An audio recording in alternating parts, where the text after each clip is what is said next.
Hello, I wanted to show you how to take out this lower left dash panel here, and I figured while I had it out and cleaned up I'd show you a couple of things and then we'll take you out to the truck and kind of give you some views out there.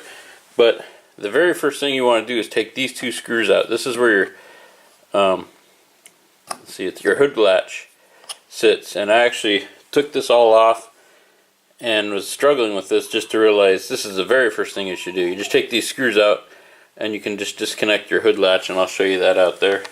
On this, I believe, was a bolt, and the rest of them were just Phillips screws that went in like here, here, here, and here.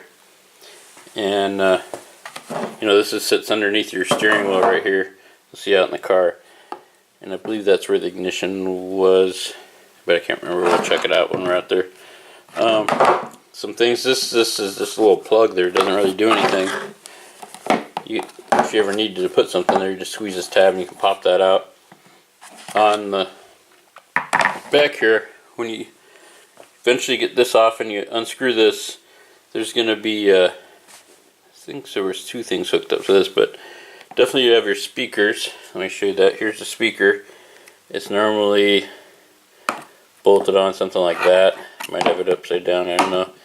But the speaker wire connectors will be hooked on to here, so you don't want to yank that off right away. Just reach back there, and if you look on this, it's got little side tabs on the sides here, and you just kind of pull them to the side. You know, you have two ends, so it'll be easier.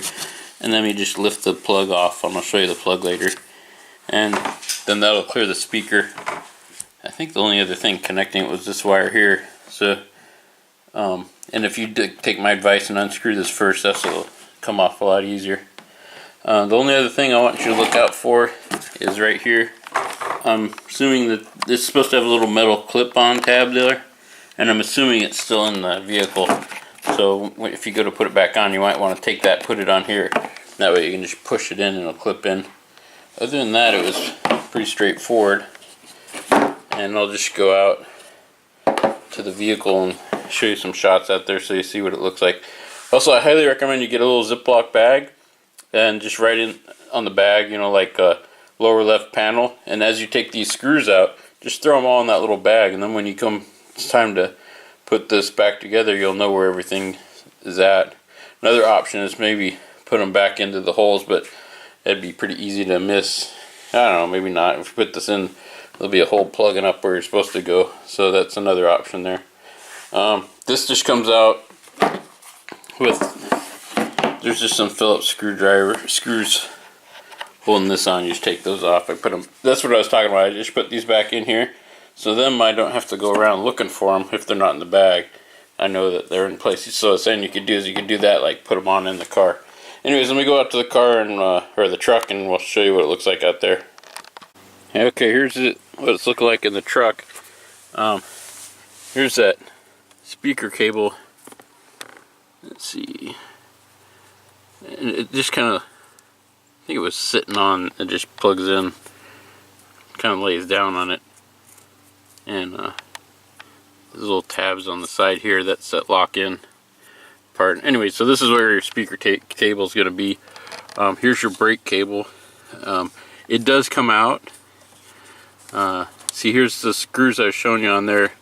They hold it in right here and you just slide it out. But what I ended up kind of doing by accident was you can slide this off, and then see how on this side it's got like a lawnmower style clip.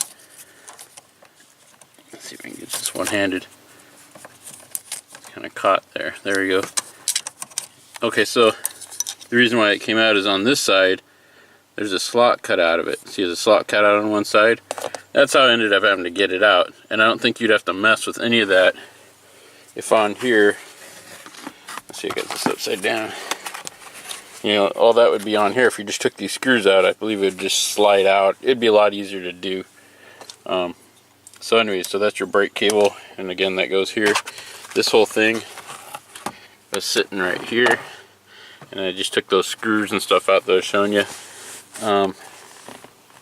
Let's see if my theory holds true. Oh, I don't know where that, it's probably missing the clip, because it looks like the clip used to go in here. I'm not the original owner, so either back in there somewhere. Apparently you don't have to worry about it too much, because looks like I don't have one. So this other cutout piece that I was showing you, right here, that just goes around your brake handle there. And so it'd be like that. And I think that was the only thing that was kind of holding it up. This I think just pops off, but I'm a little afraid to pop it off, so we'll see. But anyhow, I just left mine on, and so that's about it. So hopefully this video helps out. Here's my little bag I was telling you about. And yeah, see, there's just one, I don't know if that's showing up, just one bolt that was in the corner, and then there's 4 screws, and the bolt goes down in the corner. I don't know if it was there. I think it was there. I don't know what the heck that is. Anyhow, it all makes sense when you're in lines up when you're putting it on. The reason why I'm doing this is my speaker was shot, and also I wanted to get in here and clean up some other stuff. But I'm going to replace my speaker, so that'll help out. Anyways, I hope this video helps you out. If you like it, give me a thumbs up. And if you subscribe, you'll see more videos as they come out. Thank you for watching.